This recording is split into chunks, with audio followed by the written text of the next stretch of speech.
하나님께서 솔로몬에게 허락하신 부귀영화라는 말씀으로 잠깐 은혜 나누기를 원합니다. 여러분 오늘 PPT에 잠깐 보면 열왕기상하고 역대하하고를 잠깐 PPT에 비교를 하고 있는 것을 보게 됩니다. 여러분 이게 대단한 차이가 있어요. 그래서 우리가 이거를 분별을 못하면 같은 내용을 이렇게 각도가 좀 포인트가 다르다는 것을 먼저 유념할 필요가 있어요. 여러분 먼저 역대기 상하를 기록한 사람은 포로에서 귀환했던 그 학사이자 제사장인 에스라라고 제가 여러분에게 계속 말씀드렸습니다. 또 이 역대기 상하의 1차적인 독자는 누구냐면 포로로 끌려갔다가 70년 만에 돌아온 남은 자들이라고 했잖아요. 그래서 이 에스라는 포로 귀환한 남은 자들에게 하나님의 언약은 폐하지지 않았고 하나님은 이제도 자신들과 함께 계시고 또 약속한 바를 기어코 성취하신다는 것을 이렇게 말씀하고 또 격려하고 싶다는 거예요. 격려하고 싶었던 것입니다. 그래서 오늘 이 역대기 상하를 기록하게 됐는데 여러분 이 역대기 상하와 달리 열왕기 상하 PPT에 보면 열왕기 상하에 보면 역대기와 같은 연대를 기록하고 있는데 공통점은 있죠. 같은 연대를 이야기하죠. 솔로몬도 나오고 그 다음에 분열 왕국으로 북이스라엘과 남유다 나라도 나오고 그러는데 그런데 열왕기 상하는 뭐에 초점을 두느냐면 어떻게 해서 북이스라엘과 남쪽 유다 나라가 멸망하게 되었는지에 역점을 두고 있다는 거예요. 포커스가 멸망하게 된 원인이 뭔지를 계속해서 말하고 있는 것이라면 역대하는 열왕기 상하가 좀 달라요. 이 다윗과 솔로몬의 죄와 허물을 다 덮고 있어요. 그러면서 이 역대하에서 가장 중요한 시작점이 뭐냐면 성전 건축하는 것이 처음에 나오고요. 마지막에 역대하 마지막에 성전이 파괴되는 것으로 끝나는 거죠. 그러니까 성전을 시작해서 성전 그리고 다시 성전이 세워질 것을 기록한 것이 이 역대하입니다. 여러분 이 성전이 왜 중요하냐 하면 사람의 죄를 용서받을 수 있는 곳이 바로 이 성전이잖아요. 특히 이 성전 가운데서 번제단 여러분 성전 마당에 있는 번제단에 드려진 대속 제물로 말미암아서 가능하게 됩니다. 그런데 이 번제단은 누구를 상징하냐면 예수 그리스도죠. 대속 제물도 누구를 상징하죠? 예수 그리스도입니다. 그러므로 모두가 여러분 이 역대하에서 초점을 둔 것은요 예수 그리스도입니다. 예수 그리스도를 바라보면서 사람의 죄와 허물이 덮어지는 그런 놀라운 말씀을 지금 하고 있는 거예요.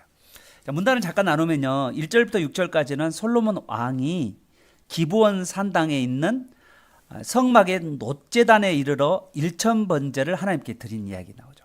그리고 7절에 13절은 하나님께서 내가 솔로몬에게 너에게 무엇을 주랴 너는 구하라 라고 하나님께서 말씀하신 나오고요. 14절에서 17절까지는 하나님께서 허락하신 부귀영화라 라고 말씀하고 있습니다.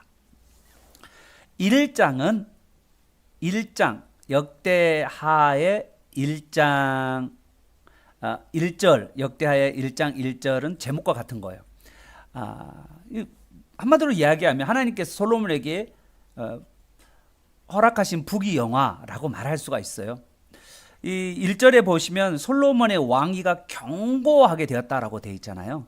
그런데 솔로몬의 왕위가 어린 솔로몬인데 연소한 솔로몬인데 그런데 어떻게 왕위가 견고하게 되었을까라는 것이 우리의 의문입니다. 오늘 1절 중반절에 보면 하나님 여호와께서 솔로몬과 함께 하사 심히 창대케 하셨다라는 말씀이 있잖아요. 여기서 심이라는 단어에 강조점이 있어요. 솔로몬이 다윗의 후계자로서 왕위를 이어받아 견고한 하나님의 나라를 세울 수 있었던 그 배경에는, 그에게는, 그 배후에는 하나님이 계셨다라는 것이죠. 사실 솔로몬은요, 1대 왕 사울왕이나 2대 왕 다윗과 같이 전쟁을 통하여서 승리를 이끈 그런 용사가 아니에요. 솔로몬은 전쟁의 사람이 아닙니다. 솔로몬은 평화를, 샬롬을 주는 사람이에요. 조용한 사람이다, 화평케 하는 사람이다 라고 이야기했잖아요. 솔로몬 뜻이 그런 거예요. 솔로몬이라는 게 평화, 화평이라는 단어거든요. 그래서 화평을 주는 거예요. 교회 안에서 성전이 어떠한 것이냐, 성전을 지어가는데도 화평하게 지어져 가는 것이고요. 그래서 이 솔로몬은 하나님께서 이 사람을 전쟁하는 사람이 아닌 평화의 사람으로 궁전에서 키워갔어요. 그리고 이 솔로몬이 왕위를 이어받아서 성공적으로, 이 어린 나이에 왕위에 올라왔지만 성공적으로 그 왕권이 강화될 수 있다는 것은 1절 중반절에 하나님이 그와 함께 하시기 때문이라는 거죠. 여러분 잘 생각해 보세요. 여러분 다윗의 휘하에 얼마나 용맹한 군인들이 많아요. 그 역대 상에 보면 그 군인들 이야기도 막 나오잖아요. 용사들 막 이렇게 나오잖아요. 그런데 그런 많은 용사들이 얼마나 드세요. 그런데 그 용맹한 군인들의 신임을 얻는다는 거, 이게 가능할까요? 저는 원래 그러잖아요. 약간 어린 사람들이 올라오면 막 좀 힘이 있는 이렇게 삼촌이나 그런 사람들이 막 죽이고 막 그러면서 자기가 왕이 올라오는 그런 거 많잖아요. 그런데 이 용맹한 군인들 사이에서 신임을 얻고 강할 수 있었던 것은 하나님께서 솔로몬과 함께 하셨기 때문이다 라고 말씀드릴 수가 있습니다. 솔로몬이 왕이 된 후에 다른 어떤 일보다 가장 먼저 한 일이 있어요. 그거는요, 하나님 앞에 나와서 기도하는 일이었습니다. 기도하는 일. 처음 왕위에 올라왔으니까 여러분, 솔로몬이 해야 될 일이 얼마나 많겠어요. 여러분, 제 생각에 정치, 경제, 사회, 문화 모든 것들 자기가 처리해야 되잖아요. 그 결단을 내려야 되잖아요. 그리고 재판도 해야 되잖아요. 얼마나 일들이 분주했을까요? 그런데 솔로몬은 왕으로서 해야 할 많은 일을 하기에 앞서서 가장 먼저 하나님께 일천번제를 드리며 기도하러 갔다는 거예요. 먼저 왕으로서 자기가 나아갈 길을 먼저 하나님께 물어본 거예요. 얼마나 이게 모습이 아름다운지 몰라요. 하나님은 너무 기뻤을 것 같아요.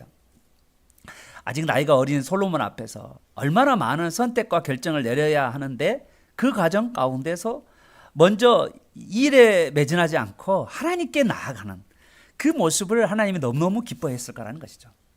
여러분, 이제 솔로몬이 2절에 보면 이스라엘 지도자들과 무리를 끌고 이제 예루살렘에서 이 기브온 산당 지도를 한번 잠깐 보시면, 이게 여러분 이 지도가 이제 원래 정상적으로 앞쪽이 동쪽이라고 그랬잖아요. 그리고 왼쪽이 북쪽, 오른쪽이 서쪽, 오른쪽이 남쪽, 그리고 뒤에가 서쪽이라고 했었잖아요.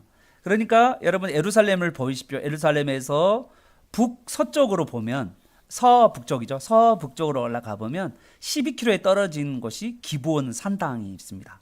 저도 여기 성지 답사할 때 이 기브온 산당에 올라가서 그 뺑 돌린 곳에서 기도했던 기억이 나거든요. 이 솔로몬 왕은 자기가 이제 우리가 생각하는, 여러분 일천번제라고 할 때 우리가 1,000번 제사를 드린다 그런 개념이 아니에요. 1,000번 제사를 드리는 게 아니라 1,000마리의 양을 한꺼번에 희생 제물 드렸다라는 말이거든요. 그래서 우리나라에 뭐 1,000번제 헌금이 있는데, 저는 그걸 좀 비난할 생각 전혀 없어요. 사실은 1,000번제 헌금이라는 게, 여러분 예배 드릴 때 헌금을 들고 하나님 앞에 나와서 예배 드릴 때요, 그 마음이 달라요. 그냥 앉아 있는 거하고 헌금을 하나님 앞에 품고 이 마음을 가지고 하나님 앞에 내 마음을 들여서 헌금하는 건 다르거든요. 그래서 저는 1,000번째 헌금이 막 잘못됐다 그렇게 말하고 싶지는 않아요. 왜냐하면 언제든지 하나님께 드릴 수 있는 헌금이라고 생각하니까. 그런데 오늘 우리 성경에서도, 오늘 개역 개정 성경에서도 1,000번 1,000번의 제사를 드렸다라는 거 아니라 1,000마리를 제사를 드렸다라고 성경에도 그렇게 기록되어 있어요. 그러니까 번역을 우리가 오해를 해서 썼기 때문에 1,000마리의 희생 제물을 드렸다라고 말합니다. 여기서 1,000마리라는 말은요, 무한한 이 수천이라는 숫자는 무한함을 상징하거든요. 많은 마리의 짐승을 이스라엘 솔로몬과 이스라엘 지도자를 무리들이 함께 드렸다라고 말할 수가 있는 거죠. 번제물은 흠이 없어야 드려야 되고 또 이것이 받으실 만한 해야 되는데 이 번제물이 바로 누구죠? 흠 없는 어린 양 예수 그리스도를 상징하는 것이죠. 그러므로 이 솔로몬과 이스라엘 지도자들이 그리고 무리들이 의지했던 것은 바로 그리스도를 의지했다라고 해석하는 것이 옳습니다. 여러분 1,000마리의 짐승을 드렸을 때 예배하는 자들이 얼마나 양을 잡아야 되잖아요. 얼마나 수고하고 노력을 많이 했을까. 저는 그 안에서 여러분 한번 양을 잡는 그 과정 가운데에서 전심으로 하나님 앞에 나아가는 거잖아요. 하나님 앞에 자신의 죄와 허물을 하나님 앞에 내놓고 짐승을 잡으면서 자기 죄를 전가하는 가운데서 그러면서 하나님께 마음을 집중하고 자기 죄를 용서를 구하는 그런 모습이 있잖아요. 그렇죠? 그 가운데 이 마음과 이 몸과 정성을 다하여 하나님 앞에 드리는 그 모습이 너무너무 아름다웠다는 거죠. 우리가 이 세상을 살아가면서요, 실패하지 않으려면 마음에 불이 있어야 돼요. 불이 뜨거운 열정이 있어야 돼요. 세상에서 무엇인가 이제 좀 해내는 사람들 보면 남다른 열정을 가지고 있잖아요. 우리도 마찬가지예요. 그 하나님의 뜨거운 하나님의 그 감격, 하나님의 사랑에 감격하여서 하나님 은혜에 감격하여서 하나님에 대한 열정과 이 부흥에 대한 열정들이 우리 모두에게 일어나기를 축복합니다. 솔로몬은 하나님께 전심으로 집중으로 예배를 드렸어요. 하나님은 그 예배를 받으셨고요. 그냥 있지 않으셨어요. 전심으로 예배 드리는 자들에게 하나님은 그냥 예배를 받지 않으셨다는 거예요. 7절 보면 하나님께서 내가 내게 무엇을 줄고 너는 구하라고 말씀하셨습니다. 드디어 아버지 다윗에게 말로만 들었던 그 하나님을 솔로몬이 처음으로 직접 만나게 되는 너무너무 놀랐죠. 하나님께서는요 솔로몬에게 나타나실 뿐만 아니라 솔로몬에게 너가 원하는 게 뭐냐고 물어보기까지 하셨습니다. 여러분 맞습니다. 우리 하나님은요 각종 선물과 은사들은 하나님께로부터 오는 거죠. 하나님은 우리에게 모든 것을 주실 수 있는 전능하신 하나님이십니다. 하나님은 신령과 진정으로 예배드린 자를 찾고 계시고요. 신령과 진정으로 예배를 전심으로 주님을 찾는 자들에게 은혜 베풀어 주신 줄 믿습니다. 하나님은 오늘 또 우리에게 말씀하십니다. 내가 내게 무엇을 줄고 너는 구하라.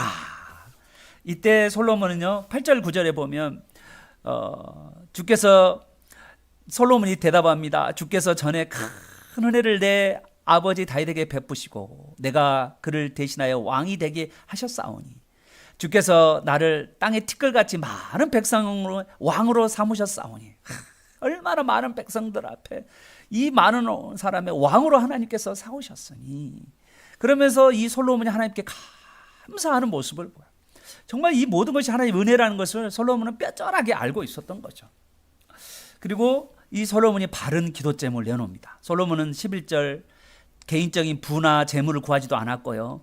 자신의 원수를 제거해 달라고 요청하지도 않았고요. 나아가서 장수야 복을 구하는 기도를 하지 않았습니다. 솔로몬은 자기가 왕으로서 하나님의 백성을 생각했어요. 이 백성들을 내가 어떻게 이들의 안에 가지고 있는 문제들을 내가 어떻게 그들을 또 내가 어떻게 섬길 것이냐라고 하는 그 고민을 가지고 하나님 앞에 이 백성을 어떻게 섬길 것인가를 고민하고 있었던 거죠. 하나님께서 그에게 맡기신 백성을 생각하고 그 백성을 다스리며 문제를 처리할 수 있는 지혜를 강구한 것입니다. 이것이 하나님 마음에 너무너무 들었어요. 보십시오. 솔로몬이 왕이 오긴 했는데 여러분 처리할 문제들이 얼마나 많습니까? 왕으로서 나라를 통치하고 최고 재판관으로서 소송의 문제를 해결하고 외교 문제를 처리하고 왕위를 노리는 반대자를 제압하고 그러니 솔로몬의 마음이 얼마나 간절했겠어요. 그런 마음으로 하나님 앞에 솔로몬이 나아갔습니다. 정말 많은 일들이 자기 앞에 있었던 거예요. 그래서 하나님의 백성을 잘 다스려고 하니까 하나님 저에게 지혜를 주십시오. 여러분 이 지혜는요 열왕기상 3장에서는 듣는 귀, 경청을 이야기합니다. 여러분 잘 들을 때 거기서 하나님께서 지혜를 주셔요. 하나님께도 잘 들어야 되고요. 또 다른 사람의 소송하는 사람들의 기도 잘 들어야 돼요. 경청하는. 그래서 지혜라는 것은요, 경청할 마음을 주십시오라는 것이다. 라고 말할 수가 있습니다.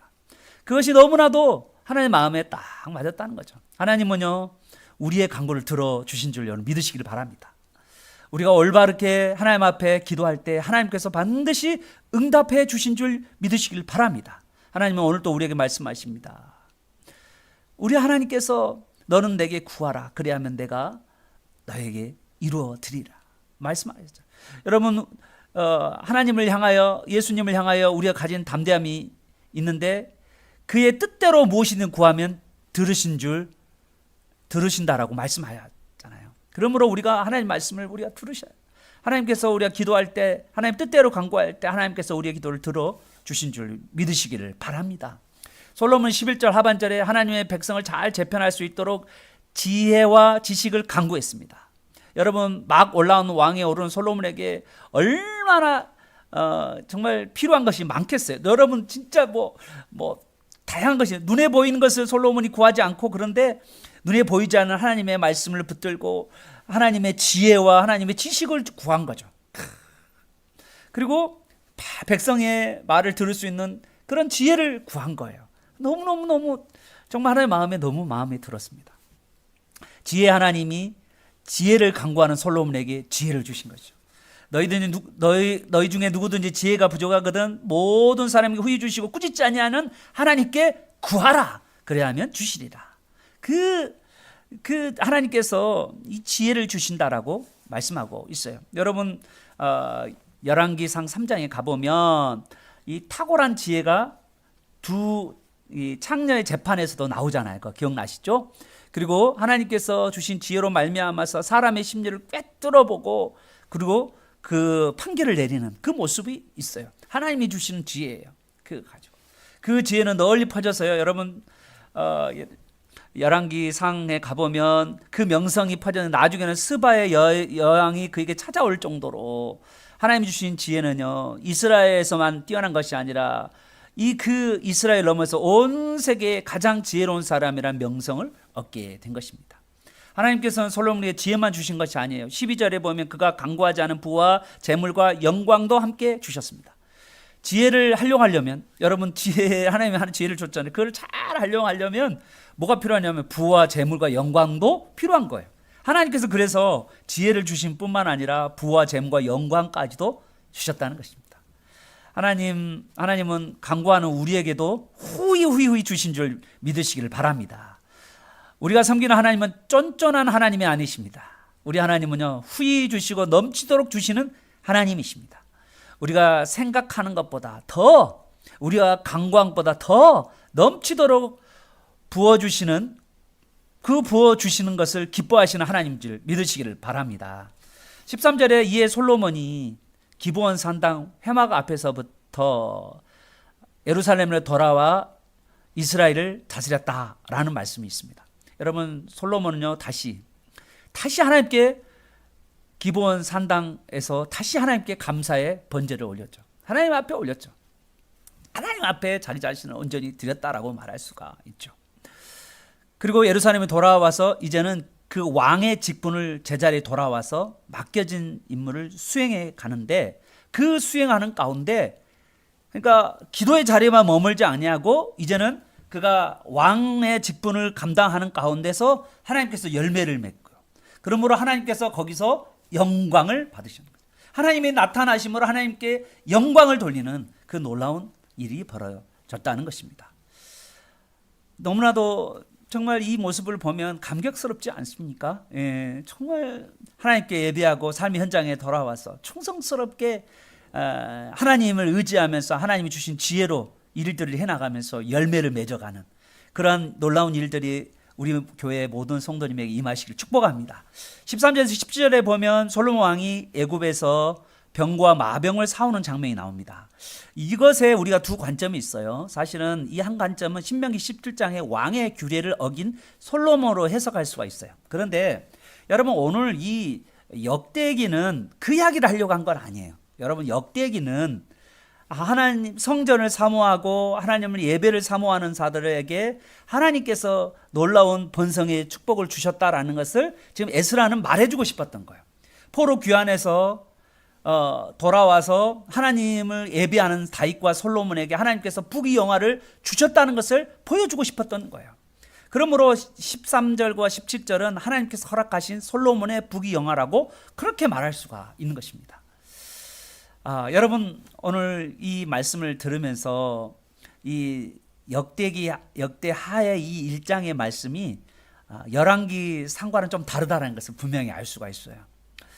우리 여기 안에는 예수님, 성전 되시는 그 예수님을, 예수 그리스도를 의지하는, 그러므로 죄와 허물들이 덮어지는, 그리고 거기 안에 하나님이 함께 하심으로 놀라운 부귀와 영화를 누리게 하시는 그 말씀이 우리에게, 포로 귀환하는 그 사람들에게 얼마나 위로와 격려가 된지, 하나님을 의지하는, 하나님을 예배하는 자들을 하나님께서 사용하신다는 것이죠. 특별하게 솔로몬이 백성을 다스리는 지혜와 지식을 구할 때 하나님께서는 그와 함께할 뿐만 아니라 그와 구하지 아니하는 부귀와 재물과 허물도, 그 영광도 그에게 주셨다는 거잖아요. 그러면서 하나님 약속하신 대로 강성하고 부를 누리도록 하셨다는 것을 말씀하고 있습니다. 사랑하는 여러분, 오늘 하나님을 예배하는, 그리고 하나님께 먼저 구하는, 많은 삶의 분주함 가운데서 하나님을 먼저 찾는 저와 여러분 되시기를 축복합니다. 그럴 때 하나님께서 구하지 아니하는 모든 것까지도 우리에게 허락하시고 그 열정을 다하여서 집중하여서 하나님을 예배하는 우리 모두가 되기를 예수 그리스도의 이름으로 축원합니다.